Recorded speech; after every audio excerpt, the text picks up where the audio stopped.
Hey Ryan, happy Sunday. Yes, thank you. It's been a while since we talked. A lot of stuff uh, released in theaters and streaming and just stuff going on that we haven't had a chance to talk about. So let's do kind of a quick recap of the last week or so Yes. and kind of look ahead. All right. Let's see what movie came out last week. Oh, you know what? Just this past week, To Catch a Killer, Shailene Woodley and the one of the best villains working today in Ben Mendelsohn is not playing a villain in this movie. Well, Um, he's not. you know, He's not a he does work villain. for the government. He works for the Well, He works for the government. yeah, but even the government's trying to get rid of him. So how villainous can he be, Yeah, really? yeah, that's true. So he must be a super good guy if the government's trying to get rid of him. No, it's a serial killer case, Yeah, fictional. But it's about a rookie cop and a veteran kind of beat down FBI agent working together to try to figure out what makes this guy tick um, and catch him before he keeps killing people. Now, I thought that the way this film opened was like New Year's Eve or some yeah, other holiday with fireworks and just the random shootings covered by fireworks and like sniper shootings. yeah. Not guy walks into a crowd and opens fire or opens fire into a crowd, but like various locations, like top of this building, in this crowd on the ground, in this other party. Uh, so it's like, I mean, that's terror. Oh, sure. Yeah, If you want to terrorize a society, that's pretty much how you do it.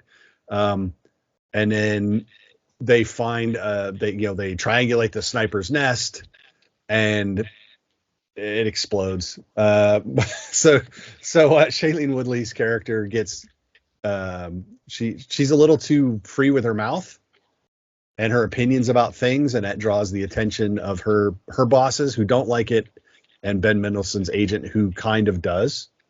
yeah. Um, and so he kind of co-ops her onto this task force to try to find this guy. We've seen a lot of this stuff, and a lot of these movies kind of blend in a lot of ways. So basically, it's the performances that make the movie worth watching or not. How did you feel about young Shailene Woodley? Well, I mean, Like I said, Mendelssohn's always great. no, no, yeah, but well, and I think this is a film that while you're watching it, you kind of just have this feeling that the material is kind of beneath most of the actors in the film. You don't necessarily say, why in the world did you do this? But I think it's pretty darn clear that the acting talent is far outpaces the material that they're given in this, and that's for both of them, even some of the supporting cast. I don't. I mean, I think it's a film that I what I think it's nicely shot. I think it looks pretty. It actually, yeah, it Uh, really does. it's really ultra violent, um, Yes, repeatedly. So that's I mean there's it goes to some extremes in this that um, are pretty terrifying, and I can't help but wonder if that's how far we have to go now in movies, because reality is one of these events, or rather than a string of these events. right. I don't know. I mean, I wish that I liked it more than I did. I think is kind of how I feel about it. That, that's a fair assessment. It is a theatrical release uh, from Vertical Entertainment, and it opened on the 21st of April, so just a couple days ago. So you should be able to find it where you're at. I think seeing it on a big screen would have been interesting, because again, a Sure. lot of the cityscapes they are shot really intensely, and I think that would have translated well, as would the opening spree. But after that, it's Yeah. you know people are, I don't know, what the easy comparison is Silence of the Lambs, but that's not even close. Well, but it's not because I mean, because well, they made that in their kind of their bio, Yeah. and they're trying to say that Shailene Woodley's character is like Clarice, and that's inaccurate because she's actually more the Hannibal Lecter in the film, In a lot of ways. because she's the reason why she's attractive to Ben's Mendelsohn's character is because she's damaged goods and she has insight, he thinks, or may have insight to Yeah. the killer, and so really she's the Hannibal Lecter in it, and so I thought that comparison was really kind of a like, well, who's a female detective that we can complain or compare this to? So Yeah, I think that's true. I think it was pretty lazy, and yeah, it's a thriller, and yeah, it's got a a serial killer in it, but they're really not on the same. I mean, No, they're radically different of it. this one's fairly conventional Yeah, in terms of killer. I mean, it's not even. I mean, Criminal Minds had deeper episodes where the psychology of the killers were Silence of the Lambs level, sure, which is part sure. of the And this, reason that the actors turn over a lot on that show. well, and I mean, this to me was just kind of. I mean, I don't think it's bad, No, but I don't really feel all that compelled to recommend it either. fair enough. Yeah, like I said, I think it's worth a watch. Yeah. I think it's probably worth watching or waiting until it streams, but that's one of those things. So that's to Catch a Killer. Another one that opened on this past Friday, Guy Ritchie's The Covenant. Yeah. Jake Gyllenhaal, Dar Salim. Uh, we talked. A few of us were chatting after the screening, Yeah. and I said it was weird to me that Guy Ritchie wanted to make a movie about Afghan interpreters and the United States military, and so prominently put his name on it, which Yeah. I don't think he's ever done. I mean, it doesn't. And I agree with you on this, and I think we did talk about this, but because it's not, it no time feels really like one of his films, or rarely feels like one of his films, and Yeah. not because it's not necessarily well done, but he's got a particular style. Yep. And that style is not I mean, I'm not going to say it's not there, I guess, but it's definitely submerged in this. You wouldn't, if you saw the film and you're familiar with his background, you wouldn't look at this and go, oh, this is a Guy Ritchie film. Yeah. I It's don't the I don't least Guy Ritchie film, or Yeah. the least Guy Ritchie film. Yeah, I mean, it's pretty. Well, there's a lot of things we can say about this one. I'll let you There start. is, but so it's about the U.S. military and their Afghani interpreters during the war in Afghanistan, and how they were promised visas for them and their families to come to the United States because the Taliban would kill them. That is a very specific thing, considering we are just past that debacle of a withdrawal. Sure. And B, Guy Ritchie's not American. No, and I think one thing we should point out is that the at no I mean that the film, the space where it takes place in is not during or after the withdrawal. No. It is during the conflict. Yes. Yeah, so That it is clear. But again, it the does. subject matter lends itself at this time and place Sure, to like I said. So I found it strange that he chose to do it. yeah, Like I said, and then he went so far as to put his name on it. And that just strikes me as the choice of subject material, and the fact that he's going, I'm branding it, a la Tarantino. yeah. It means it's important to him. And I found that really kind of hard to reconcile. Yeah, Why? I don't know why exactly. And again, I don't disagree with its importance. I'm just saying I no. didn't understand him. Just to be clear. No, yeah, no, I think we all can agree that there were promises made that should have been kept. and that's kind of part of this film, but it's not nearly as much as the trailer or the even the the synopsis would suggest. Because for the first at least half, if not three-fourths of the film, it's well, initially it starts out as kind of a traditional war film, Yeah.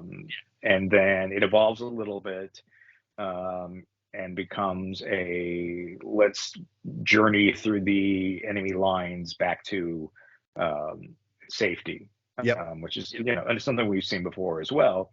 Um, and I thought both of those sections worked pretty well. The action maybe a little bit over the top, but not too much so. There was a lot of tension and high drama involved there. So at that point, yeah, I think you have a pretty solid war film. Um, but then when we get to um, Jake's character getting sent home to America, and it becomes okay, I've got to get my buddy out, and no one's going to help me get my buddy out.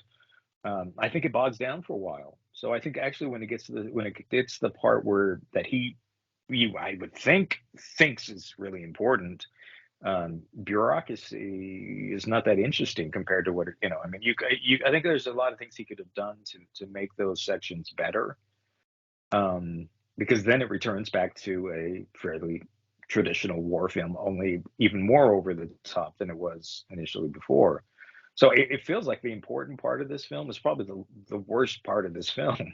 Which is the bureaucracy, Yeah. which is ironically probably one of the most accurate parts. Yeah. Well, It's yeah. just not very cinematic. We say that a lot. No, Lots of no. things aren't cinematic, Yeah, you've got to and figure out how bureaucracy to. is not. Yeah, and I think that there were ways that they could have at least. I like. It's funny because we spent like 45 minutes with in the desert, wandering through the desert, and yet soon after wandering through the desert, they give us a montage of wandering through the desert, and it's almost like they didn't think we would remember how horrific or difficult or what happened. And so it's like, why are you showing me this? I just endured this with you. I don't Well, need, are you talking about Jake's flashbacks? yes, some Well, of it you because have, he didn't remember any of that, well, but and he doesn't, it got worse the more he but remembered, he and can so just it stare became at a more wall. frustrating. He can stare at a wall.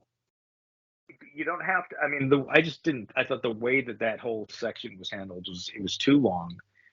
It needed to, get to the point. Um, he was staring at the wall. He was staring at his kids. He was just being kind of this empty thing, and I don't think the audience needs to be convinced of that because I think we all got it pretty quickly. And so to keep going and like I don't know, it just feel like in a movie that was at least a half hour too long, there was a lot of stuff right there that you could have trimmed to that because the audience had already been through with what he went through and whatever it was a shared experience and we know what's going on.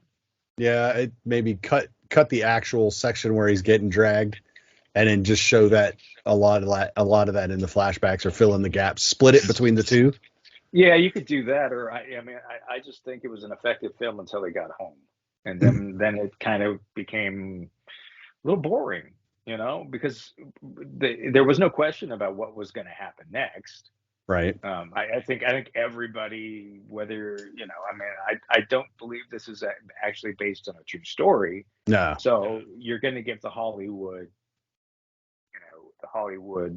final act, and there's only one way that can go.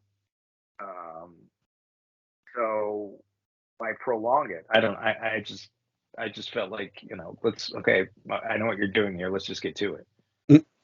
So it's a good film. Yeah, it's It could be, fine. again, we talk about this every time we get to a war movie. I'm more predisposed to like these than other critics, but I'm also consequently harder on them sometimes. Dunkirk being the best example, but we've talked about Cherry and how it's not a perfect war movie. Thank You for Your Service, focuses on PTSD and all the home front bureaucracy. Not a perfect movie, but an important one. This is not a perfect movie. It's important, But again, it's just very weird that it's Guy Ritchie doing it. And Brand, it's just very strange. I would not have necessarily called that. I think he did a good job with it. I said, and clearly he cared. And I think that's the important thing if you're going to make this movie, is that you have to care. Yeah, but I think it also got Hollywoodized a little bit, and I think that, you know, I think there are probably plenty of real stories he could have told. And I think that there will probably, you know, and if he wants to make a statement about, you know, these people being left behind, which I think is a good statement to make. You know, we talk about the casualties of war, and we don't always talk about what the real numbers will look like based on these individuals who are helping people out who aren't going to be a part of the official American count. Anyway, but I just so I appreciate what he was trying to do. I just don't necessarily know that I feel like he ended up making a film that's going to make people really think about the issues, because I think that final act is so.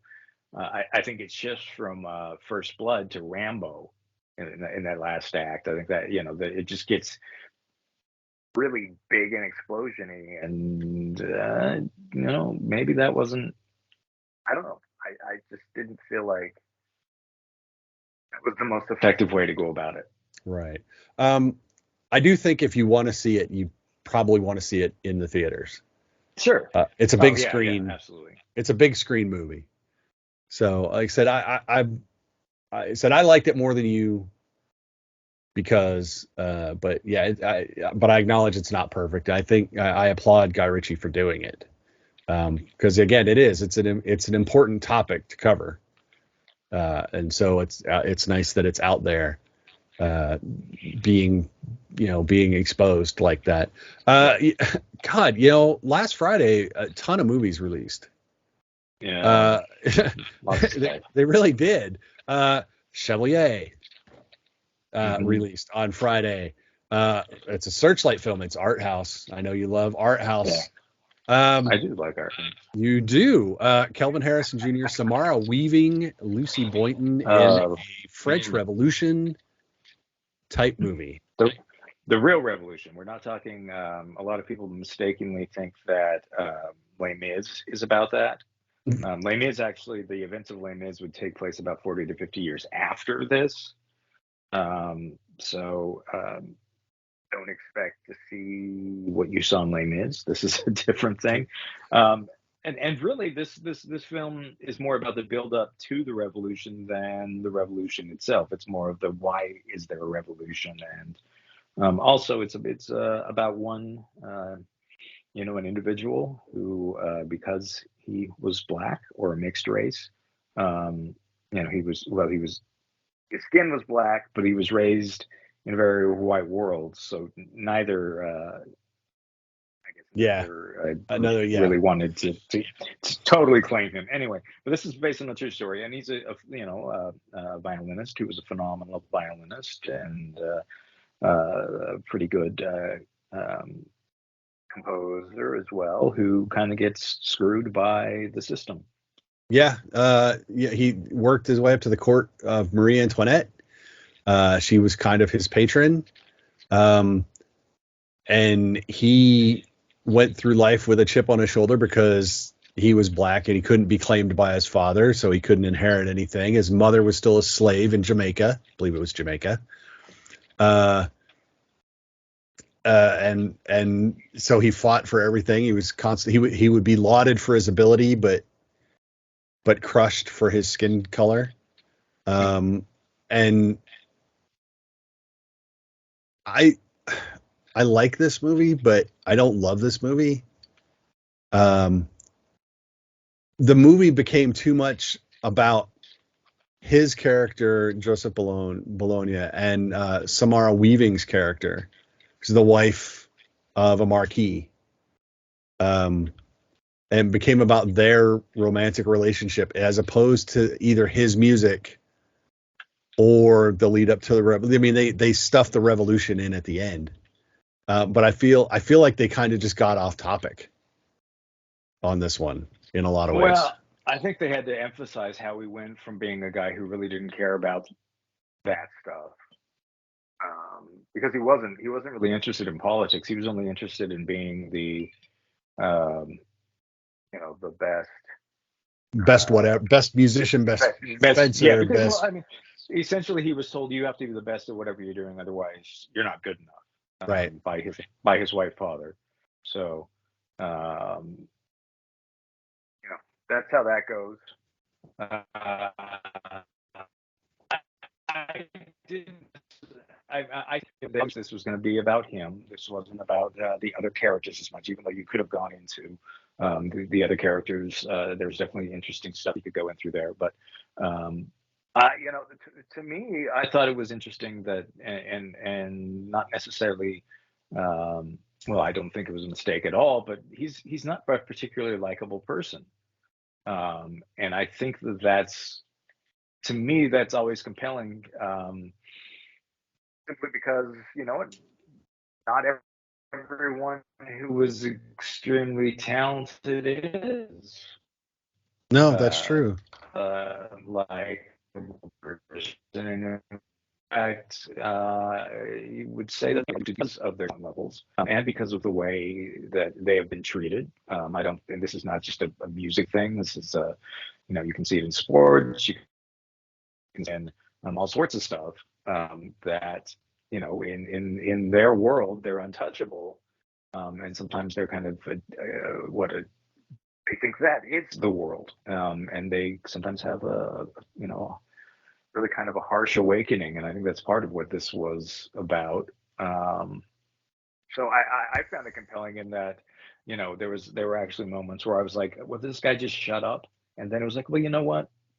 That's probably exactly what I shouldn't be thinking, because if he shuts up, he disappears. Yeah. And that's kind of the point, is that he had to be as boisterous as everyone else, and he was.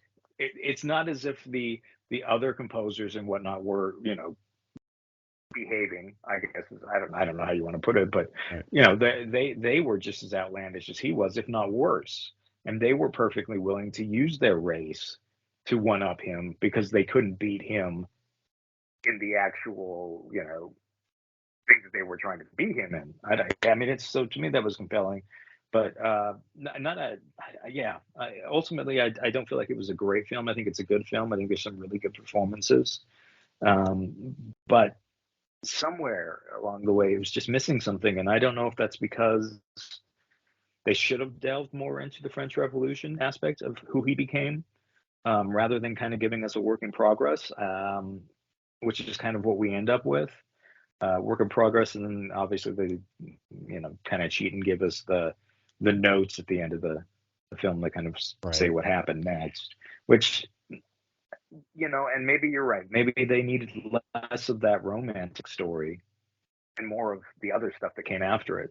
Or even if we had just seen like the courtly side of him working his way from, because he started as Marie Antoinette's music tutor, and then when she Yeah. got married to the king, he kind of moved up. But to see it from that courtly side, you see a lot more of the political intrigue, which then ties into the eventual revolution.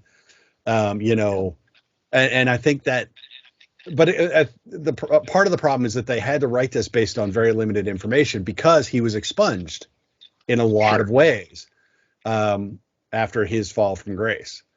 So a lot of his music was destroyed. His papers were destroyed. Records of him were destroyed by Napoleon. But so they're still piecing his life together. But I think if you're going to then make things up or fill in the gaps from what choose the more. I feel like they copped out with the love story as opposed to the political drama, which is what it turns into at the end. And that is the biggest failing that I can see on the part of the script, is that this isn't a romance, and they tried to make it one. They could have kept the No, relationship, no. but I don't think it Yeah. didn't need to be the focus. And I would like to note, that that France outlawed slavery 3 times, which tells you they brought it back a few times as well. And two of those times were his story is kind of sandwiched in between a period where, or in a period where it had just been banned again, and was just coming back again. There was a very kind of a quick turnaround in a matter of 30 or 40 years where, so he's in this period where there are a lot of people holding on. It's very similar to now, I suppose. You have one people who want life to be as it was, and other people who want life to move forward in a different direction. So he was caught in an era where the fact that he was going to be celebrated until the fact that it wasn't politically beneficial to be on his side, which is, I mean, the Marie Antoinette's kind of role in this film is to be the traditional politician who goes where the people want her to go, and whatever that means, it's for him, she's not nearly as pretentious or oblivious to the people in this movie as she is in others. She's very aware. So it's not like she's not aware of things and doesn't care. She's very keen that there is a mob. She's keenly aware of that. And that, there, but for the grace of God, oh, nope, there she went, right to the guillotine. So, she does understand it. So she is played a little differently than we might be used to having her depicted. Sure. I mean, there are letters and things that she wrote during this period that do suggest that she wasn't nearly as disconnected as history has made her out to be. But again, that history was written by people who took her head off. Yeah. So, you have to, factor that in a little bit. But yeah, so she is an interesting character in this, but this is not her show. This is not her movie. So, if this was a mini series, maybe we could dive into her. But there's plenty of stuff on her out there. It's not as if we needed more of her to tell her story. I think everyone pretty much kind of gets what her story is. To a certain extent. Oh yeah, that's very true, very true. But hey, look, if you enjoy what you're seeing and hearing on the Visually Stunning Movie Podcast, why not take a second to click subscribe if you're on YouTube, click follow wherever you're listening to us. Follow us on Twitter at VS Movie Podcast. Same over on Facebook. If you're on Instagram, it's Visually Stunning Movie Podcast. That would be awesome for us. We appreciate you listening. And now let's get back to the show. Another movie that opened this week, again, it was a very busy week at the box office. A24, our favoriteest distribution house. Yeah. Writer-director Ari Aster, whom we both enjoy up to this point. Generally. Just generally. You don't have to rave, but we don't hate Ari Aster of Hereditary and Midsommar. I liked Hereditary a lot. I like parts of Midsommar quite a bit. There are parts of Midsommar that I wasn't all in on, but I would, No, it's okay. So that's fair. So let's talk about his latest. Mm-hmm. Joaquin Phoenix times 3 or more, depending. I was going to say, how you'd like to interpret that. Beau is Afraid. 2 hours and 59 minutes. I'm just going to throw that out there right now. 2 hours and 59 minutes. Joaquin Phoenix, Patti LuPone is his mother. Amy Ryan, Nathan Lane. All right, look. If you can, in 10 seconds or less, explain what this movie is about, I'll be impressed. Okay. All right. Okay. Young man who has fear of sex, lives in isolation, afraid of his mother, and then has to go back home when he finds out that she's had her head chopped off. You right around 10 seconds. But and I will argue that doesn't even come close to explaining what this movie is about. Here, okay, so here's can we agree that at no point is reality established in this movie? Yes. Okay. So Not yeah, not, and when we say that, we don't mean it's never like realistic. What we mean is that they never actually establish what is real in the movie. right. So because to be fair, if you go back to Hereditary and Midsummer, they both those movies start and we exist in a world that is real, that is now. And over the course of Yes. the film, that story and characters become more and more disconnected from that reality. Beau is afraid. Like I said, it starts in the psychiatrist's office, which everyone can agree is not real. Because you're in the psychiatrist's office, so that's never reality. That's not reality. And then immediately, I described it as dropping the audience into what is effectively Grand Theft Auto Ari Aster. Sure. Because he's Yeah. No, walking that's around yeah. I mean, yeah, because it's just there's like violence in the streets, people walking, running around naked, stabbing people, the See, random yeah. dance studio person on. I mean, it's just crazy. It's like you're playing Vice City, but you've got Joaquin Phoenix walking through it as if this is his reality. Yeah, and it's a little more apocalyptic too. But Yeah, no, but I don't think that's to me. But I think you're right. For me, I was thinking more of Escape from New York, um, the city that's just run by prisoners essentially. But no, right. I like the Vice City sort of thing. But yeah, essentially it's pure chaos. And Beau is the person who needs just the opposite. And so this is like the worst scenario for Beau. And Beau apparently lives in what I would assume is the worst part of town, but I don't know. I guess there could be worse parts of town, but I don't know Right. how Yeah, much yeah, worse exactly. His any part of town can be. But I mean, it's it's pretty horrific, and he's terrified. And there's a naked guy running around stabbing people, which I who's again making the I news. found hilarious. He's on the news. They have video of this old man who runs around naked, just randomly stabbing people. So he's caught on video, but the police haven't caught him. Yeah, But then he which shows up at the beginning and tries to attack Beau. yeah. So you watch this, and like I said, at no point is there ever like a baseline reality. So all of the stuff that Ari Aster moves his other two films into, it's already here. So it's like Yeah, there's yeah. just there's no grounding to it at all. And as an audience member, that makes kind of dissecting the film incredibly difficult. Sure. Yeah, no doubt. uh, No to doubt. put it mildly. Well, Uh, yeah. Well, because to be clear too, the movie doesn't stay in that world. Um, no, it goes there's other completely yeah, batshit crazy places. there's a jump to another different world that is radically different than that world that comes next, and With the it's more Nathan of Lane the segment. yes, the more idealized family in the country.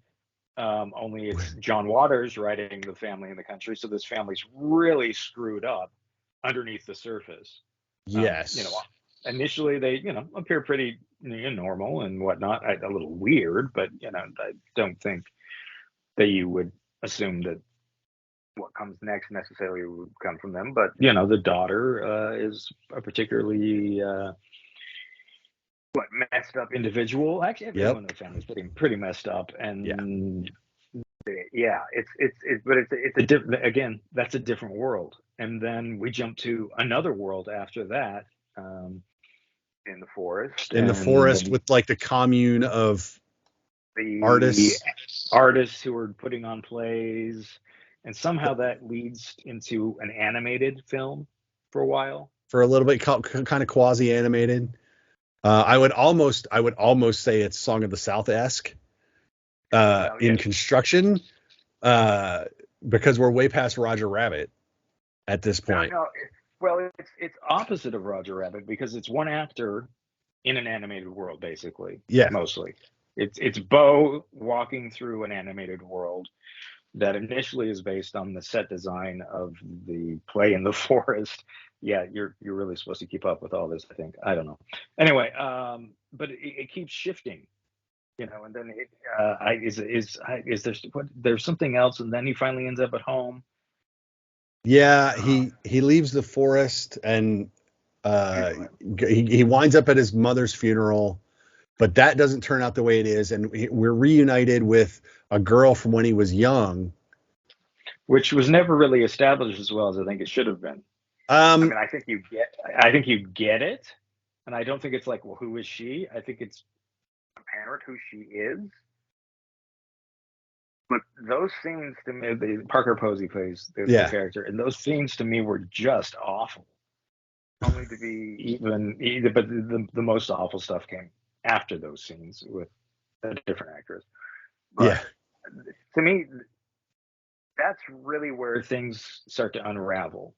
And I can compare this film to Enter the Void, which was a, a film that played at Sundance a few years ago, and it was so long that when it was released in American theaters, they said, "Okay, we have to cut something. What do you want to cut?" And they said, yeah. "Well, just cut reel number 5 or Oh my whatever." god. It was just like take out this one reel, um, because it won't change the plot at all. It's just and I started to feel that way with this film. Is like, at a certain point I can go with you on this journey, and I can put up with a lot of stuff. And there were things that I was really trying hard to connect with, and only to realize that I was giving all the context to the any meaning that was in this film. I was creating based on my own Mm. experiences, which is an interesting way to make a movie.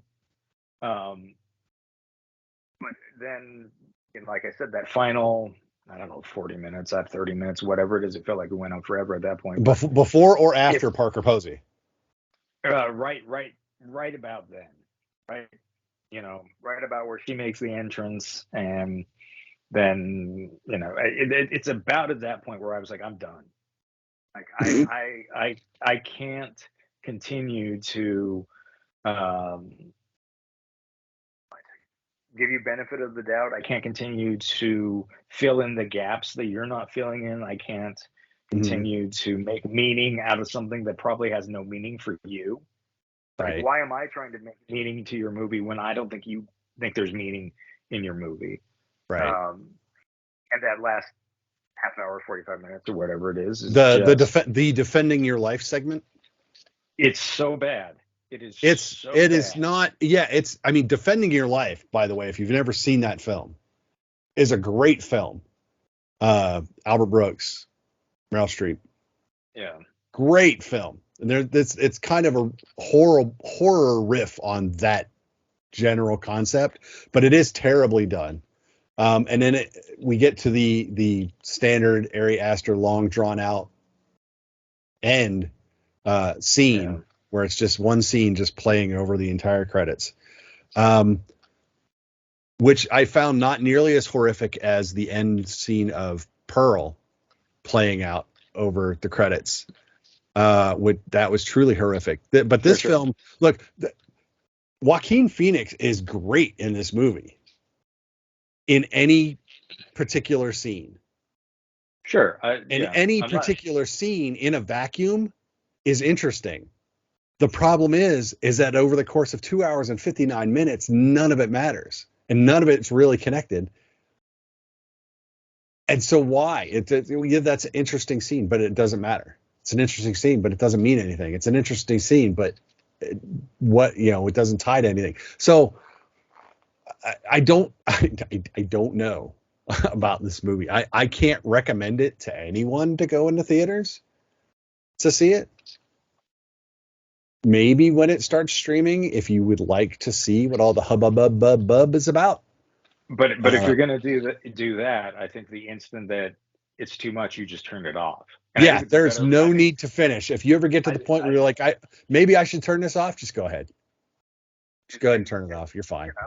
and that's really unfortunate because I mean, make movies, you probably want people to watch it till the end, but I don't know that.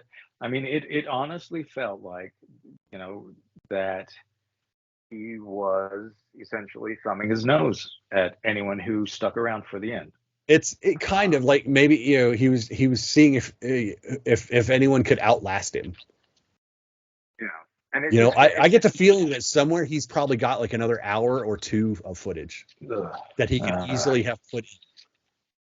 But maybe he thought, 259. He goes, that's it. That's my limit. He goes, I'll put that in and see who sticks around. And I did because like I said, I didn't watch any of the trailers. All I heard, I heard that basically people were like, man, this movie sucks. I'm like, well, now I want to see it just to see if it actually sure. sucks. Well, Um, yeah, and so and you're partially because he has built up at least a bit of goodwill, in the sense that this wasn't like he his first film, or this wasn't right. but you want to give directors the benefit of the doubt. You want to give directors the opportunity to do something different. You want them to go out and have a creative vision and achieve that creative vision. But I, Sometimes. I would like it to be about something, or I'd like to learn something, or I wouldn't like, I mean, I guess maybe the ultimate thing that he's doing here is he says, "See, I can exploit you. You're easy to exploit, and so I'm going to exploit you as an audience. I'm going to exploit the industry that gave me $35 million to make this film. Is that how much this movie Uh, cost? yes, um, I'm going to, you know, I'm going to take your big budget and I'm going to shove it up your, whatever." Yeah. Whereas I think we've seen other directors, specifically, I think of like movies like The Northman, Yeah. Annihilation, where we have directors who are coming up to the system who get larger budgets and actually do something with those budgets that feels interesting, if not perfect. I actually love both of those films. But I mean, it's just like, why give this guy that much money if this is all you can do with it? Yeah, is it a well-made film? Yeah, the first 2 hours probably, but that means that at least a third of the film isn't. And how many movies could they make for $35 million? Yeah. A24 doesn't do that. That's not Well, normally their and modus operandi. I don't think A24 produced the film. There was, I think they're distributing it, but I don't know how much money they actually of that 35 million put in, um, because there are other film agencies associated with it. So I'm thinking that they put their name on it because of who it is. I don't think they were necessarily. I don't know. I don't think they were as invested in it as some of their other films. Um, so No. Wow. Budget 35 million estimated. Gross so far, according to IMDb, 1.5 million. yeah. And at 320,000 of that they have as the US. Yeah, and it had a really good, because they opened it, I think, in like in two or three theaters, Mm, and I think it did like, it averaged 80,000 per theater, which when you only have a couple theaters is not terrible. yeah. Um, but that said, when you have a limited release and it's only in a couple cities, you can't really say, "Oh, well, okay, it's fine," because clearly it's not, and a lot Clearly of it's those. not. Well, and a lot of those people wouldn't have gotten reviews. They would have been people who were like, "I'm going to go see this because I liked Hereditary," or Hmm. "I thought Midsummer was, crazy and see more of that." And then they get something that arguably doesn't really have serve much of a purpose. And I struggle because does art have to say something? I don't know, but it's nice when it does. Um, I just, yeah, this kind of just felt like a waste of time, Yeah. for me and everyone who was there. Fact. Yeah. So that is. almost all of the movies that opened this week. We're going to talk about one more, assuming you've watched it. I haven't seen the one you like. You haven't seen Evil Dead? Okay, so you haven't seen Evil Dead yet. That's fine. Ryan, another movie opened this week in a very busy week for the box office. Sundance film that I believe you saw during Sundance. Yes. That I wanted to but did not. Polite Society from writer director Nida Manzoor. Her, well, she TV shows, shorts. So this is looks like the feature debut, and it's about two Pakistani sisters in London, and their respective dream lives. And I don't mean the life. I mean the lives they dream about having. Yeah. One is an artist. One wants to be a stunt woman of all things. And how circumstances arise, and we get this kind of weird movie. Now, we'll talk about what you got to talk to the sisters. Yeah. Recently, Priya Kansara and Ritu Arya. Excuse me, I blurred my vowels there. So Ria and Lena are the sisters, and I described this from the trailer. I said I was expecting something along the vibe of your Scott Pilgrim versus the World, just in general vibe. I don't think that's wrong. I don't think that's complete. No, I think that's okay. Yeah, I think that. It doesn't have the video game aspect, but it does have the Bollywood chapter titles and things like that. So it is. Well, and it's got some fantastical elements, and so in a lot of ways, you could also, if you wanted a different reference, Pride and Prejudice and zombies without the zombies. Yeah, and that does not make it Pride and Prejudice. No. So just to be clear. No, I mean, there is the Pakistani culture in the film that plays, and it's one of the things I really like about this film is it feels very like a melting pot of things. It's made in London, and so it takes on kind of the character of London in that you've got a mix of characters who are of different cultures, and obviously the focus here being on the Pakistani culture, which has a very kind of rigid marriage system and sort of a lot of arranged marriage type stuff, and a lot of the gossip, and I mean it's just this kind of neat little world that it takes place, and I like that because I think we're at a point where it's very hard to have a culture that hasn't kind of bled into other cultures, if that makes sense. Yeah. And that's kind of what this film is. It may be predominantly Pakistani, but there's tons of British stuff as well. Well, these girls are decidedly British.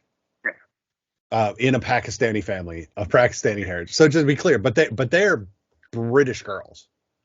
So yeah, so that is interesting. The same dynamic if you watch the Ms. Marvel series on Disney Plus. Yes, Pakistani Americans, but Kamala Khan is distinctly American. Yeah, stuck in this. So these sisters, they're fish out of water in their own family, almost. Even though their parents are very, they're very modern. They're trying. But they're not like rigid traditionalists, unlike some other Pakistani families, and that they wind up dealing with in this film. So they're this film, dreams aspired to, dreams abandoned, and then the older sister gets engaged, and then the film takes a sinister turn. Well, it's not, and a fantastical turn. I was going to say it's not necessarily sinister at first, but yes, there is a moment in this film where it makes a decision. Yes. That it's of what kind of movie it's going to be. What is it? 2/3 in, maybe. Yeah. Because for most of the film, you have a younger sister who wanted a particular life for an older sister, and that older sister seems to have lost interest in that life, and she can't figure out why. So it's got to be someone else's fault. Yeah. Someone has to be manipulating her, and so it's her trying to make up or figure out anything that could possibly explain why her sister doesn't want to be an artist anymore when the sister has flat out told her, look, I wasn't good enough. Yeah. But younger sister who wants to be a stunt performer doesn't buy into that, doesn't believe in that, doesn't understand how someone could give up on her dream, because that's the farthest from her. She is not giving up the idea and dream of being a stunt person. Yeah, they are each other's biggest fans and supporters. Yes. And so when you're a fan of someone who then decides to call it quits, what do you do? How Yeah. does and that's kind of what the position that she's put in is, in this, that it's like you're giving up on you're giving up on your dream, and you're doing it for a guy. Yeah. How in the world? Why in the world are you doing this? Yeah, and it's again, this movie proves a lot of things, in my opinion. It proves that female-led movies can succeed. So don't tell me that female-led movies can't. Yeah. It proves that culture is irrelevant to the success of a movie. So don't tell me that cultural movies can't succeed. Don't tell me girls can't do comedy and action either, because No. these two both can quite well together. They feel like sisters half the time in this film. It's like I said, I think this movie disproves a lot of arguments that a lot of cinema people have, mostly on social media, but in other places, and even a lot of studios. You can't make a movie like this because it won't work. It's like, well, this movie is going to prove you wrong. Well, a movie can't do this because it won't work. Well, no, you're incorrect again. This movie proves that if you make a good movie, if you have a good story and interesting characters, people will enjoy your movie. And I think that's the big. I mean, aside from this is a good, solid, fun movie. But that the biggest takeaway is that as long as you do that, everyone can see your movie. No one should not be able to watch your movie if you do the basics. And this movie does them very well. So I don't know how the sisters felt. I don't know what kind of ground you guys covered. Well, we talked a little bit. I mean, about expectations, living up to expectations, and holding on to dreams, and how that's a universal theme. Regardless of what culture you're in, the dream is different. Yeah. But the pressure isn't. And in this film, the pressure comes from culture. It comes from the country that they live in. It comes from the age that they are. It comes from within their own family. I mean, there are all these expectations that are put on, not just these girls, but in people in general, to be a certain thing. And when you have characters who that's the exact opposite of what they want to be, well, how does that work? And does it work? And is that something that they can navigate without going through some hard times? And no, I don't think you can. But I just love how culturally diverse it is, and yet how familiar it is as well. I think you can have both. I think that's what makes this a lot of fun. Is I love the costumes in this and the Bollywood influences. Oh yeah. And the action is pretty hilarious, but also really well done. Yeah. There's a definite fantasy element to some of the action that happens in this. It's handled in not near, John Wick there is as well, but that's handled in a more serious way. This is handled in a little more of a light touch. But I don't know. I mean, I think the first 2/3 of the film is probably better than the end, but I don't know how you do a different ending that works. Yeah. Um, and it's not that the ending's bad. I just think things are a little more fun before. Um, things are better when it's ambiguous. Let's put it that way. Things are Yeah. better when then you're not sure who exactly you should whose narrative you should be believing in, Right. because everyone has created their own narrative of the thing. But it's I mean, there's classroom bullies. There's I mean, there's a little bit of everything, because these are late teen, early adult characters that and they're supposed to know what they're doing with their lives, and um, they have mothers who get together and talk about their kids and how wonderful they are, and Yeah, that scene's great. you're just as a kid you're competing with everybody, Yes.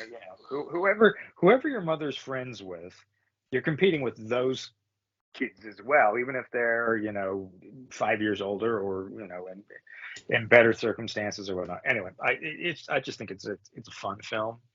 Um, some great costumes, some great action, some good Oh, sets. yeah, yeah. It's just it's really well put together. I'm sorry I didn't get to catch it at Sundance. It actually opens in theaters on Friday the 28th.